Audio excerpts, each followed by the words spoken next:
జీవులన్నీ తమ పరిసరాలలో ఉన్న పదార్థాలను అవి వెదజల్లే వాటి వాసనల ద్వారానే పసిగడతాయి. అప్పుడే పుట్టిన క్షీరదమైనటువంటి సునక శిశువుకు తన తల్లి కనుమలను గుర్తించగలగడంలో దాని ఘ్రాణనాడీ వ్యవస్థదే కీలక పాత్ర. వాసన పసిగట్టడం ద్వారానే అది తల్లి చనుమలను చేరుకుంటుంది. మనము పాచిపట్టిన ఆహార పదార్థాన్ని దాని నుండి వచ్చే దుర్వాసన తెలియడం వల్లే గుర్తించగలుగుతున్నాం కదా. అలాగే కొన్ని వందల వేల రకాల వాసనలను కూడా మనం గుర్తించగలుగుతూనే ఉన్నాం. మన ఘ్రాణనాడీ వ్యవస్థ పనిచేయడం ఆగిపోతే, అది సరిగ్గా పనిచేయకపోతే అది చాలా ప్రమాదమైన వైకల్యమే అవుతుంది. ఉదాహరణకి వంట ఇంటిలో గ్యాస్ లీక్ అయి అది మండిపోయేంత దాకా కూడా దాని వాసన గుర్తించలేని స్థితి ప్రమాదానికి దారితీస్తుంది కదా. వాసనల గుర్తింపులో మన ముక్కుని మెదడుతో కలుపుతున్న లింకు ఏమిటి? ఒక పువ్వుని మనం వాసన చూస్తున్నప్పుడు ఆ పువ్వులో గల వాసన కారకాలైన రసాయన అణువులు గాలి ద్వారా మన ముక్కును చేరి విద్యుత్ సంకేతాలను పుట్టించి మెదడుకు చేరవేస్తాయి. మెదడులో చాలా ప్రదేశాలు విద్యుత్ ఉత్తేజితాలు కాగా ఆ ఒకానొక పువ్వును దాని వాసనను మెదడు నమోదు చేసి ఉంచుతుంది. సంక్లిష్టమైన ఈ ప్రక్రియ జరిగే తీరును వివరించగలిగినందుకే 2004 సంవత్సరపు నోబెల్ బహుమానాన్ని ఇద్దరు శాస్త్రవేత్తలు పంచుకున్నారు. వారు హోవర్డ్ హ్యూస్ మెడికల్ ఇన్స్టిట్యూట్ పరిశోధకులైన అమెరికన్ జీవశాస్త్రవేత్తలు. ఒకరు లిండా బి బక్ అయితే రెండో వారు రిచార్డ్ ఆక్సెల్. వాసనకారక రసాయన అణువుల గ్రాహకాలను, అంటే ఆ అణువులను గ్రహించేవి, ఘ్రాణేంద్రియ వ్యవస్థను కనుగొన్న ఘనత వీరిది. వరుసగా నిర్వహించిన పలు ప్రయోగాల ద్వారా అణుస్థాయి వివరాలతో ఘ్రాణ ప్రతిస్పందనలు ఎలా పనిచేస్తాయో 1991లోనే వీరు వివరించగలిగారు. అయితే 23 సంవత్సరాల అనంతరం వీరి కృషికి 2004లో నోబెల్ బహుమతి లభించింది. రకరకాల వాసనలను పసిగట్టగలడంతో పాటు ఆ ప్రత్యేక వాసనల తీపి లేదా చేదు జ్ఞాపకాలను మన మెదడు ఎలా గుర్తుపెట్టుకొనగలుగుతోంది? ఆ ఫలానా వాసన మనకి ఎదురైనప్పుడు దానితో లంకెగల గతకాలపు ఆ ఫలానా అనుభూతి తిరిగొచ్చి మన మెదడులో మెదులుతుంది కదా. అది ఎలాగో మన ఊహకు ఏమాత్రమూ అందని సంగతి, అవునా? ఘ్రాణేంద్రియ జ్ఞానం గురించి తెలుసుకోవాలన్న ఆసక్తి ఉన్నట్లయితే ఈ 2004 సంవత్సరానికి వైద్య విభాగంలో నోబెల్ బహుమానాన్ని పొందిన పరిశోధనా వివరాల్లోకి కుతూహలంతో తొంగి చూడక తప్పదు. ఈ పరిశోధనాంశాలను, ఆ ఫలితాలను గురించి ముచ్చటించుకునే ముందు మన ఘ్రాణేంద్రియ వ్యవస్థకు సంబంధించిన కొన్ని పదాలను పటం 1లో చూస్తూ పరిచయం చేసుకుందాం. 1. నాసికా సూక్ష్మ కణమయ పొర, నోస్ ఎపిథీలియం అంటారు దీన్ని. ముక్కు కన్నానికి ఎగువ వెనుక భాగాన ఉన్న కణజాలం ఇది. ఇది వాసన తెలియజెప్పడంలో పనిచేసే భాగం. ఘ్రాణగ్రాహక రకాలు లేదా ఘ్రాణగ్రాహకాల రకాలు, ఆల్ఫాక్టరీ రిసెప్టార్ టైప్స్, ఇవి చాలా రకాలు ఉంటాయి. ఇవి నాడీ కణాలలో ఉండే ఘ్రాణగ్రాహకాలు, అంటే వాసనను గ్రహిస్తాయి. ఇవి అవన్నమాట, వాసనను గ్రహించే వాటిని ఘ్రాణగ్రాహకాలు అంటారు. ఇంగ్లీష్లో ఆల్ఫాక్టరీ రిసెప్టార్స్ అంటారు. ఇవి వాసనకారక రసాయన అణువులతో సంకర్షణ చెంది ఆ సంకర్షణను విద్యుత్ సంకేతాలుగా అనువదిస్తాయి. ఈ సంకేతాలు మెదడుకి వెళతాయి.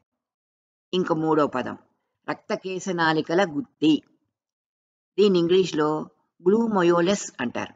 ఇది ఇంగ్లీష్లో గుత్తులుగా ఉన్నట్లయితే, అంటే బహువచనం అయితే గ్లూమరోలి అంటారు. ఇది మెదడులోని విస్పష్టమైన సూక్ష్మ నియంత్రణ ప్రాంతం. ఇక్కడకు కణాలు నాడీ ప్రక్రియలను నేరుగా చేరవేస్తాయి.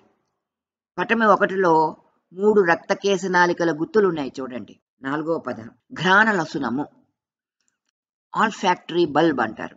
ఇది మెదడులో గల గుండ్రని కణజాలం. పటంలో పసుపచ్చగా సూచించిన భాగమే ఈ ఆల్ఫాక్టరీ బల్బ్ అన్నమాట. ఇది వాసన గురించిన సమాచారాన్ని అందుకొని తదుపరి ప్రక్రియను నిర్వహిస్తుంది. మెదడులోని మొట్టమొదటి ఘ్రాణ సమాచార ప్రసార స్థానం అన్నమాట ఇదే. ఇక్కడి నుంచే ప్రసారం అవుతుంది ఆ వాసన గురించిన విషయం. మెదడులోని మొట్టమొదటి ఘ్రాణ సమాచార ప్రసార స్థానం ఇక్కడికి వచ్చిన సమాచారాన్ని అందిస్తుంది. అదుగో మల్లెపువ్వు వాసన వస్తోంది అనే సమాచారం. ఈ వస్తున్నటువంటి వాసన మల్లెపువ్వులది అనేటటువంటి సమాచారం అన్నమాట. మెదడులోని మొట్టమొదటి ఘ్రాణ సమాచార ప్రసార స్థానం. 5వ పదం వాసన కారకములు, ఆడ్రెంట్స్ అంటారు ఇంగ్లీష్లో. ఇవి వాసన గల ఆ వాసనను విడుదల చేసే రసాయన అణువులు. ఉదాహరణకి గులాబీ పువ్వులో బీటా అయోనోన్ అనే పదార్థం ఉంటుంది. ఈ పదార్థమే ఆ పువ్వుకి గల ప్రత్యేక వాసనకి కారణమవుతూ ఉంటుంది. అంటే ఇదే అన్నమాట వాసన కారకం. వాసన కారకముల గ్రాహక జన్యువులు, దీన్ని ఇంగ్లీష్లో ఆడ్రెంట్ రెసెప్టార్ జీన్స్ అంటారు. అంటే ఈ వాసన కారకాలని గ్రహించేటటువంటి జన్యువులు ఉంటాయి మన శరీరంలో, జీన్స్. ఆ జీన్స్ అన్నమాట వాసన కారకాలని గ్రహించేటటువంటి జన్యువులు. మిట్రాల్ కణాలు, ఇవి కూడా ఒక రకపు నాడీ కణాలే. ఇవి ఘ్రాణలసునంలో ఉంటాయి. ఘ్రాణలసునము అంటే చెప్పుకున్నాం కదా, అది పైన ఉన్నది కదా. ఈ పటంలో చూడండి, ఘ్రాణలసునము అంటే ఏమిటో పదంలో ఉన్నది చూడండి. ఈ పటంలో ఎక్కడున్నది చూసుకోండి ఒక్కసారి. ఘ్రాణలసునము, ఆల్ఫాక్టరీ బల్బ్ అంటే పచ్చగా ఉండేటటువంటి ప్రాంతం. ఈ ప్రాంతం దగ్గరికి, ఈ ప్రాంతంలోనే ఈ మిట్రాల్ కణాలు ఉంటాయి. ఇవి ఒక రకమైనటువంటి నాడీ కణాలు. ఆక్సానులు అనగా నాడీ పోగులు. ఇవి విద్యుత్ సంకేతాలను ఒక నాడీ కణం నుండి మరొక నాడీ కణానికి చేరవేస్తాయి. మస్తిష్క వల్కలం, బ్రెయిన్ కార్టెక్స్ అంటారు. మస్తిష్క వల్కలం, బ్రెయిన్ కార్టెక్స్. మెదడులోని కణజాలపు బయటి పొరని మస్తిష్క వల్కలం అంటారు. తర్వాత జన్యు నియమావళి అనే పదాన్ని కూడా మనం వాడుతూ ఉంటాం. దీన్ని జెనెటిక్ కోడ్ అంటారు ఇంగ్లీష్లో. ఇది ఏంటంటే ఒకానొక ప్రత్యేకమైన ప్రోటీన్ను ఎలా తయారు చేయాలో కణానికి చెప్పేటటువంటి జన్యు నిర్దేశం అన్నమాట. ఆర్డర్, జన్యు నిర్దేశం. ఒకానొక ప్రత్యేకమైన ప్రోటీన్ను ఎలా తయారు చేసుకోవాలో కణానికి చెప్పే జన్యు నిర్దేశము. దీనినే జన్యు నియమావళి, జెనెటిక్ కోడ్ అని మనం చెప్తూ ఉంటాం. నాసికా సూక్ష్మకణమయ పొర, దీని గురించి ముందు తెలుసుకుందాం. నాసికా సూక్ష్మకణమయ పొరలో సుమారు 5 మిలియన్ల ఘ్రాణ నాడీ కణాలు ఉంటాయి. ఇవి సమాచారాలను మెదడులోని ఘ్రాణలసునానికి అంటే ఆల్ఫాక్టరీ బల్బ్ దగ్గరికి నేరుగా చేరవేస్తాయి. ఒక వాసన నాడీ కణాన్ని ఉత్తేజపరిచినప్పుడు దాని సంకేతము నాడీ పోగుల ద్వారా అంటే ఆక్సాన్స్ ద్వారా వెళ్తూ ఘ్రాణలసునము దగ్గరకు చేరుతుంది. అంటే ఆల్ఫాక్టరీ బల్బ్ దగ్గరికి చేరుతుంది. అక్కడి నుండి మెదడులోని కణజాలపు బయట పొర అయిన మస్తిష్క వల్కము, లింబిక్ వ్యవస్థల దగ్గర ప్రసారమవుతాయి. మస్తిష్క వల్కలము అంటే బ్రెయిన్ కార్టెక్స్ స్పృహలో వచ్చే ఆలోచనలను నిర్వహిస్తుంది. ఈ లింబిక్ వ్యవస్థ భావోద్రేకాలను పుట్టిస్తుంది. నాడీ వ్యవస్థలో ఘ్రాణగ్రాహక కణాలు మాత్రమే నేరుగా బాహ్య ప్రపంచంతో సంబంధం కలిగి ఉన్న నాడీ కణాలు వాసన గ్రాహకాలు. మన ఘ్రాణగ్రాహక కణాలు అంటే వాసనని గ్రహించేటటువంటి కణాలు. అవి కొన్ని వాసనలకే అత్యంత ప్రత్యేకతను ప్రదర్శిస్తాయి. అంటే అవి ఒక విశిష్ట లక్షణాన్ని కలిగి ఉంటాయి. ఏదో ఒక వాసనని మాత్రమే అవి గ్రహిస్తాయి. మెదడులోని విస్పష్టమైన సూక్ష్మ నియంత్రణ ప్రాంతమైన రక్తకేశనాళికల గుత్తి దగ్గరికి కణాలు నాడీ ప్రక్రియలను నేరుగా చేరవేస్తాయి. ఈ ప్రాంతమే మెదడులోని తొలి ఘ్రాణ భాగము అంటే వాసన తెలుసుకునేటటువంటి భాగం. ఘ్రాణగ్రాహక కణాలు తమ రకానికి సరిసమానమైన రకపు వాసన గ్రాహకాన్ని అదే రకానికి చెందిన రక్తకేశనాళిక గుత్తిలోకి ఆ గుత్తిలోకే నాడీ ప్రక్రియను పంపుతాయి. ఇక్కడి ఈ పటంలో 3 రకాల వాసన కారక అణువులను 3 రంగులలో సూచించడం అయింది. అలాగే వాటికి అనుబంధమైన రంగులతోనే సూక్ష్మ రక్తకేశనాళిక గుత్తులను కూడా సూచించడం గమనించండి. ఆకుపచ్చ ప్రాంతాన్ని పెద్దదిగా చేసి పటంలో చూపించడం అయింది. ఈ పటంలో చూసిన ప్రకారం ఘ్రాణగ్రాహక కణాలు తమ రకానికి సరిసమానమైన రకపు వాసన గ్రాహకాన్ని అదే రకానికి చెందిన రక్తకేశనాళిక గుత్తిలోకి నాడీ ప్రక్రియను పంపుతాయి. ఇక్కడ 3 రకాల రంగులను చూపించారంటే ఏది దేని సంబంధించినది అక్కడికే వెళ్తుంది. ఏ గుత్తిలోకెళ్ళాల్సింది ఆ గుత్తిలోకే వెళ్తుంది. గ్రాణగ్రాహక కణాలు తమ రకానికి సమానమైనటువంటి వాసన గ్రాహకాన్ని అదే రకానికి చెందిన రక్తకేశనాళిక గుత్తిలోకి పంపుతాయి. ఘ్రాణరసంలోనున్న సూక్ష్మ నియంత్రణా ప్రాంతమైన రక్తకేశనాళికల గుత్తి నుండి సమాచారము మెదడులోని ఇతర భాగాలకు ప్రసారం అవుతుంది.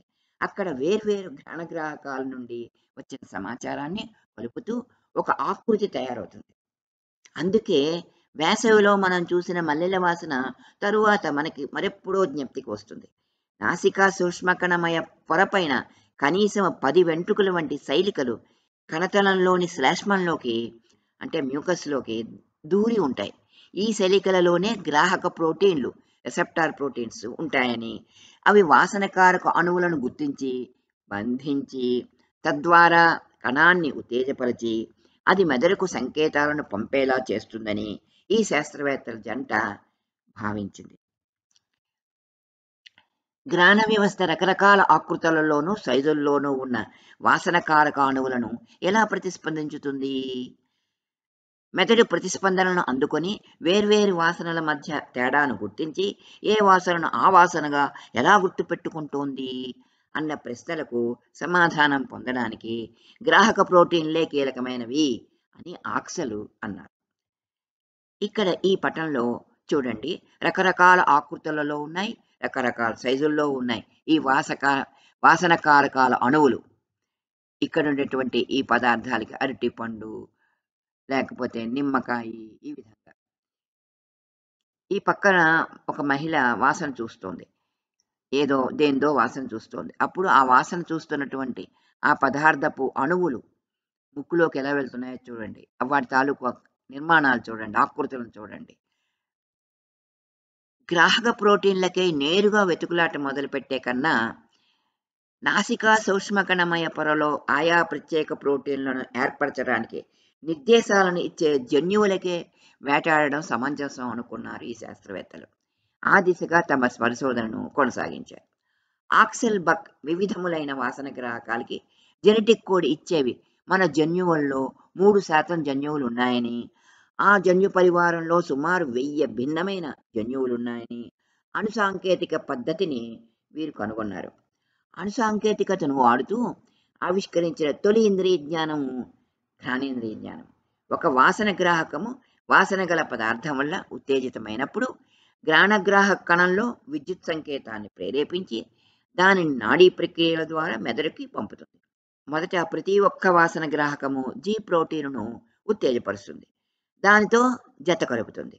జీ ప్రోటీను సిఏఎంపి ఏర్పడడానికి ఉద్దీపనిస్తుంది. దూత అణువైన ఈ సిఏఎంపి అయాన్ ఛానల్ను ఉత్తేజపరచగా అవి తెరుచుకుని కణం ఉత్తేజితమవుతుంది.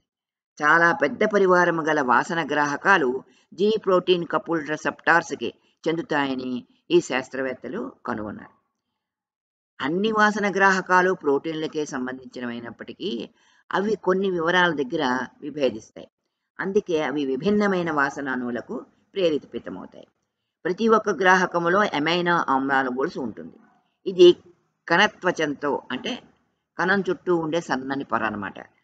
ఆ కణత్వచంతో గట్టిగా పట్టుకొని ఉంటూ 7 సార్లు దానిని దాటుతుంది. ఇక్కడ ఈ పటంలో ఎలా దాటుతోందో చూడండి. మూడు భాగాలుగా ఉన్నాయి, ఏబిసి అనే 3 పటాలు. ఈ గొలుసు ఎక్కడ వాసన కారకానికి బంధం ఏర్పరచవచ్చో అక్కడే దాన్ని తగిలిస్తుంది. ఇది జరిగినప్పుడు గ్రాహక ప్రోటీన్ ఆకారంలో మార్పు రాగా అది జీ ప్రోటీన్ ఉత్తేజితానికి దారితీస్తుంది. ఘ్రాణ సూక్ష్మకణమయ పొరకి సంబంధించిన ఈ అతిపెద్ద జన్యు కుటుంబంలో కొన్ని వందల వేర్వేరు జన్యువులు ఉంటాయి. ఇవి గ్రాహక అణువులకు నిర్దేశాలను ఇస్తాయి. ఇవి ఈ రోజున క్షీరదాలలో అంటే పాలిచ్చే జంతువులలో అన్నమాట. ఈ రోజున క్షీరదాలలో ఉండే మొత్తము జన్యువులలో ఇవి 3% ఉన్నాయని శాస్త్రవేత్తలకి అందరికీ తెలుసు. ఒకానొక గ్రాణగ్రాహక కణానికి ప్రత్యేకంగా ఒక రకపు గ్రాణగ్రాహకపు జన్యువే ఉంటుంది. పటం 3ను పరిశీలించండి.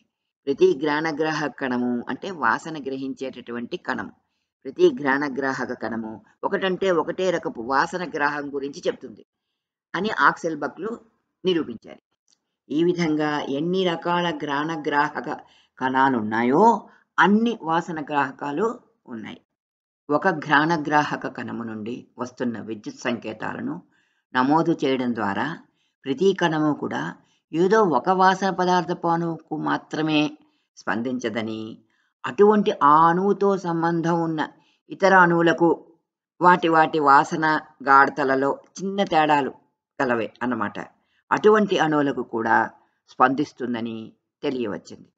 బక్ పరిశోధనా బృందం ఒకానొక ప్రత్యేక వాసన కారకంతో ఒకానొక ఘ్రాణగ్రాహక అణువు సున్నితత్వాన్ని పరీక్షించి చూసి ఆ కణంలో ఏ ఘ్రాణగ్రాహక జన్యువు ఉన్నదో తెలుసుకోగలిగారు. అలా ఒక కణము తీసుకుని పోయే ఒకానొక గ్రాహకానికి ఒకానొక ప్రత్యేకమైన వాసనను స్పందించే వైనంతోనే ముడిపెట్టగలిగారు. చాలా వాసనలలో అనేక వాసన కారక అణువులుంటాయి. ప్రతి వాసన కారక అణువు చాలా ఘ్రాణగ్రాహకాలను ఉత్తేజపడుతుంది. అందువల్ల ఇవన్నీ కలిపిన కోడ్‌తో ఒక వాసనాకృతి ఏర్పడుతుంది. అంటే ఎలా అంటే ఆ అతుకులు అదొక అతుకుల బొంత లాంటిదనమాట. అతుకుల బొంతలో రకరకాల డిజైన్‌లు అన్నీ కలిసి ఒక ఆకారాన్ని ఇస్తాయి కదా! అలా అన్నమాట. చాలా వాసనల్లో అనేక వాసన కారక అణువులుంటాయి. ప్రతి వాసన కారక అణువు చాలా ఘ్రాణగ్రాహకాలను ఉత్తేజపరుస్తుంది. అందువల్ల ఇవన్నీ కలిపిన కోడ్‌తో ఒక వాసనాకృతి ఏర్పడుతుంది. ఆర్డర్ అండ్ ప్యాటర్న్ అన్నమాట. ఇది ఒక అతుకుల బొంతలో తయారైన డిజైన్‌లా తో పోల్చొచ్చు. మనము సుమారు 10,000 రకాల వాసనలను గుర్తించి గుర్తుపెట్టుకొనగలగడానికి గల మూలం ఇదే. ఘ్రాణగ్రాహక కణాలు ఘ్రాణరసంలోని సూక్ష్మ ప్రాంతాలను ఉత్తేజపరుస్తాయి. అయితే ప్రతి ఘ్రాణగ్రాహక కణము ఒక వాసన కారక జన్యువునే తెలియజేయడము శాస్త్రవేత్తలు ఊహించని విషయం. పటం 3 చూడండి. ఆక్సెల్ బక్ జీవశాస్త్రవేత్తలు తమ పరిశోధనను ఇంకా కొనసాగించారు. మెదడులో తొలి సమాచార ప్రసార స్థానాన్ని నిర్ణయించగలిగారు. ఘ్రాణగ్రాహక కణము తన నాడీ ప్రక్రియలను ఘ్రాణ లసునానికి పంపుతుంది. అక్కడ 2000 సుస్పష్టమైన సూక్ష్మ రక్తకేశ నాళికల గుర్తులుంటాయి. ఇక్కడ పటంలో 3 చూపించాం గానీ అక్కడ 2000 సుస్పష్టమైన సూక్ష్మ రక్తకేశ నాళికల గుర్తులుంటాయి. ఆ విధంగా ఘ్రాణగ్రాహక కణాలకు 2 రెట్లు సూక్ష్మ రక్తకేశ నాళికల గుర్తులు ఉంటాయి. ఆక్సెల్ బక్లు ఇరువురు ఎవరికి వారుగా చేసిన ప్రయోగాల ద్వారా ఒక రకానికి చెందిన గ్రాహకాలను తీసుకెళ్తున్న కణము మొత్తం అన్నింటినీ అదే రకానికి చెందిన సూక్ష్మ రక్తకేశ నాళికల గుర్తుల దగ్గరికే పోయి కూర్చుతుందని కనుగొన్నారు. వారు అత్యాధునికమైన జన్యు సాంకేతిక పరిజ్ఞానాన్ని వాడుతూ ఈ ప్రక్రియలో గ్రాహకాల పాత్రను ఎలుకలలో ప్రదర్శించి చూపారు. ఈ ఫలితం వల్ల సూక్ష్మ రక్తకేశ నాళికల గుర్తులు తమదీ అయిన ప్రత్యేకతను ప్రదర్శిస్తాయని కూడా మరో మాటు తేటతెల్లమైంది.